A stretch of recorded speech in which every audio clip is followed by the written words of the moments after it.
क्या आपने कभी सुना है किसी राजा ने अपनी ही बेटी से विवाह कर लिया? सुनने में यह असंभव और पाप जैसा लगता है, पर आज की यह कहानी उसी राजा की है जिसने भाग्य को चुनौती दी। और जब भाग्य ने पलटवार किया तो उसकी सारी शक्ति, वैभव और अहंकार मिट्टी में मिल गए। तो दोस्तों, कहानी को आखिर तक जरूर सुनिएगा, क्योंकि इसका अंत आपको यह सोचने पर मजबूर कर देगा कि आखिर भाग्य के सामने इंसान की हैसियत क्या है। बहुत पुराने समय की बात है। एक विशाल और समृद्ध राज्य था जिसका नाम था चंद्रपुर। वहां के राजा थे महाराज प्रताप सिंह। वीरता, सामर्थ्य और यश में उनका कोई मुकाबला नहीं था। पर उनकी जिंदगी में एक ऐसी कमी थी जो हर खुशी को अधूरा बना देती थी। उनकी कोई संतान नहीं थी। उनकी 3 रानियां थीं। पहली महारानी देविका, दूसरी सुमित्रा और तीसरी माधवी। तीनों रानियों ने हर पूजा, हर व्रत किया, लेकिन वर्षों बीत गए और महल में कभी किसी बच्चे की किलकारी नहीं गूंजी। राजा दिन रात बेचैन रहने लगे। बिना उत्तराधिकारी के राज्य का भविष्य अधर में था। राजा को एक और चीज का जुनून था, शिकार का। वे अक्सर अपने सैनिकों के साथ घोड़े पर सवार होकर जंगलों की ओर निकल जाते, जहां हवाएं तक खामोश हो जाया करती थीं। एक सुबह जब सूरज की पहली किरणें धरती को छू ही रही थीं, राजा अपने सैनिकों के साथ जंगल की ओर बढ़ रहे थे। तभी अचानक उनकी नजर एक अजीब सी बुजुर्ग महिला पर पड़ी। वह एक छोटी सी झोपड़ी के बाहर बैठी सूखी घास की बत्तियां बना रही थी। उसके बाल सफेद थे, चेहरा झुर्रियों से भरा, लेकिन आंखों में एक अनजानी चमक थी। राजा को आश्चर्य हुआ कि इस वीरान जंगल में कोई बुजुर्ग औरत अकेली क्या कर रही है। उन्होंने अपने घोड़े को रोका और ऊंची आवाज में पूछा, अरे बुढ़िया, इस जंगल में तू क्या कर रही है और इन पत्तियों में गांठें क्यों लगा रही हैं? महिला ने सिर उठाया और शांत स्वर में कहा, राजन, मैं भाग्य की देवी हूं। इस धरती के हर जीव का भाग्य मैं ही बुनती हूं। किसी की जोड़ी बनाती हूं, किसी की तोड़ती हूं, किसी को सुख देती हूं, किसी को दुख। यही मेरा काम है। राजा ठहाका मारकर हंस पड़े और बोले, भाग्य की देवी? हां हां, तू तो पागल लगती है। अगर सच में तेरे पास इतनी शक्ति है तो बता, मेरी जोड़ी किसके साथ बनाई है? महिला ने उसकी आंखों में देखा और गंभीर स्वर में बोली, राजन, तेरी जोड़ी मैंने तेरी ही बेटी के साथ बनाई है। तू अपनी ही संतान से विवाह करेगा। राजा के चेहरे का रंग उड़ गया। उनके पैरों तले जमीन खिसक गई। वे बोले, मां, यह कैसा श्राप है? मैं तो मजाक कर रहा था। कृपा करके इसे वापस ले लो। लेकिन महिला ने शांत स्वर में कहा, राजन, मेरे वचन झूठे नहीं होते। जो तय हो चुका है वह बदल नहीं सकता। अगर तेरे पास शक्ति है तो भाग्य को रोक कर दिखा। इतना कहकर वह महिला हवा में गायब हो गई।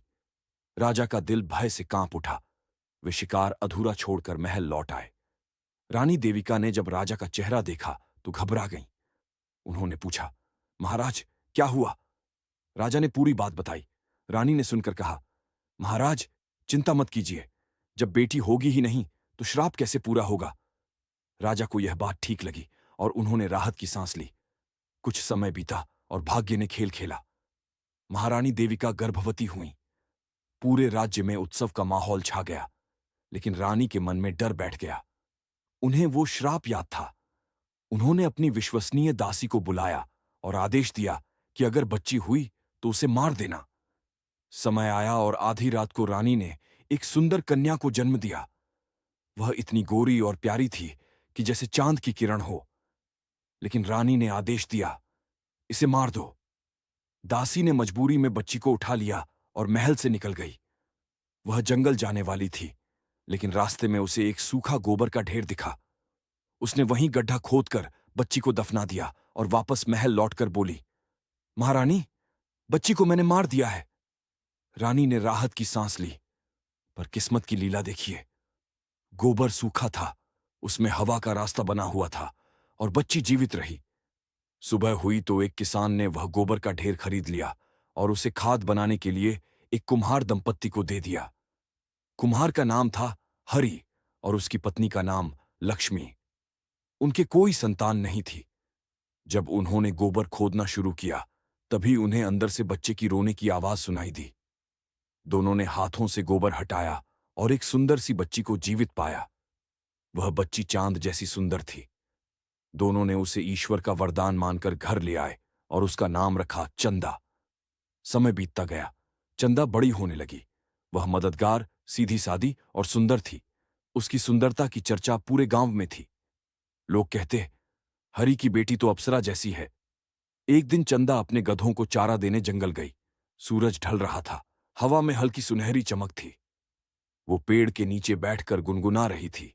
तभी राजा प्रताप सिंह शिकार से लौटते हुए उसी रास्ते से गुजरे। उनकी नजर जब चंदा पर पड़ी तो जैसे समय ठहर गया। उसकी सादगी, उसकी मुस्कान और उसकी चमकदार आंखें देखकर राजा मोहित हो गए। उन्होंने अपने सैनिकों को पीछे रुकने का इशारा किया और खुद उसके पास गए। उन्होंने पूछा, हे कन्या, तुम कौन हो? यहां अकेली क्या कर रही हो?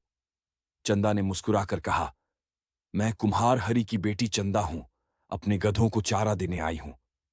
राजा उसकी बातों में खो गए। उन्होंने कुछ और बातें की और फिर महल लौट आए। लेकिन चंदा का चेहरा उनके मन में बस गया।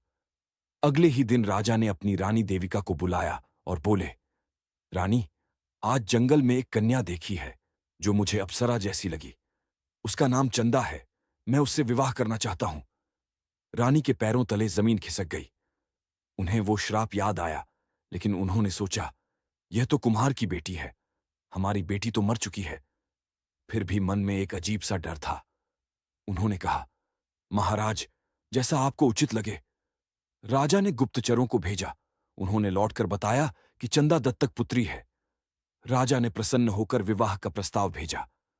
गरीब कुम्हार डर के कारण मना नहीं कर सके और चंदा भी अपने माता पिता की आज्ञा से राजी हो गई। शादी की तैयारी जोर शोर से हुई। पूरे राज्य में उत्सव मनाया गया। चंदा को रेशमी वस्त्र और गहने भेजे गए। शादी के दिन राजा ने भव्य बारात निकाली। चंदा दुल्हन बनकर राजमहल पहुंची। उसकी सुंदरता देखकर सब मंत्रमुग्ध रह गए। रानी देविका ने उसकी अगवानी की और विवाह संपन्न हुआ। रात आई, महल सजा हुआ था। रानी देविका अपने कक्ष की खिड़की से बाहर देख रही थी। बाहर दो गायें बंधी थीं, जो आपस में बातें कर रही थीं। एक गाय बोली, बहन, क्या तू जानती है आज क्या अनर्थ हुआ है? राजा ने अपनी ही बेटी से शादी कर ली। दूसरी गाय ने पूछा, क्या कह रही हो? और तभी दोनों गायों की बोलने की शक्ति चली गई। रानी देविका यह सब सुनकर सन्न रह गईं। उन्हें सारी बातें याद आ गईं। वो गोबर का ढेर, दासी का झूठ और देवी का श्राप। वे तुरंत चंदा के कक्ष में पहुंची। चंदा दुल्हन के वस्त्रों में सजी थी, पर उसके चेहरे पर अजीब सी उदासी थी। रानी ने कांपती आवाज में पूछा, बेटी, क्या तुम्हें अपने बचपन की कोई बात याद है? चंदा ने कहा, मां, मेरे माता पिता ने बताया था कि मैं उन्हें एक गोबर के ढेर में मिली थी। रानी के हाथ कांप उठे।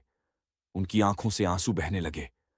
उन्होंने चंदा को गले लगाकर कहा, बेटी, तू वही है जिसे मैंने जन्म दिया और मरवाने का आदेश दिया था। तू हमारी अपनी बेटी है। तभी राजा वहां पहुंचे और दोनों को रोता देख बोले, यह क्या हो रहा है? रानी ने सब कुछ बता दिया। राजा सुनते ही सन्न रह गए। उनका घमंड, उनकी ताकत सब धराशायी हो गई। वे घुटनों के बल बैठ गए और बोले, बेटी, मुझे माफ कर दो। मैंने भाग्य को चुनौती दी थी। आज वही भाग्य मेरे सामने खड़ा है। चंदा के आंसू थम नहीं रहे थे। वह बोली, पिताजी, यह आपकी गलती नहीं, यह भाग्य का लिखा हुआ है। लेकिन अब इस पाप का प्रायश्चित कैसे होगा? राजा ने कुछ क्षण सोचा और बोले, अब यह राज्य तुम्हारा है बेटी। तुम इसे प्रेम और न्याय से चलाओ। अपने पालक माता पिता हरि और लक्ष्मी को यहीं बुला लो। इतना कहकर राजा और रानी ने धरती माता से प्रार्थना की, हे माता, हमें अपनी गोद में संभालो। हम इस पाप का भार नहीं उठा सकते। और तभी धरती में एक हल्की दरार पड़ी। राजा और रानी उस दरार में समा गए। चंदा चीख पड़ी, लेकिन अब सब खत्म हो चुका था। अगले दिन चंदा ने अपने पालक माता पिता को राजमहल बुलाया और कहा, अब यह राज्य हमारा नहीं, जनता का है। हम इसे सच्चाई और विनम्रता से चलाएंगे। उसने अपने पिता की कहानी को सबक बना दिया। उसने पूरे राज्य में संदेश भिजवाया कि कोई भी इंसान भाग्य को चुनौती देने की भूल न करे। और उस दिन से चंद्रपुर का नाम बदलकर रखा गया भाग्यपुर, ताकि हर आने वाली पीढ़ी याद रखे कि भाग्य से बड़ा कोई नहीं। दोस्तों, यह कहानी हमें सिखाती है कि जब इंसान घमंड में आकर खुद को नियति से ऊपर मान लेता है, तब वही नियति उसे उसकी औकात दिखा देती है। इसीलिए हमेशा विनम्र रहिए, क्योंकि भाग्य के पास भी अपनी एक योजना होती है। अगर कहानी अच्छी लगी हो तो वीडियो को लाइक करें, चैनल को सब्सक्राइब करें और बताएं कि आपको इस कहानी से क्या सीख मिली। मिलते हैं अगली कहानी में। तब तक के लिए जय भाग्य माता।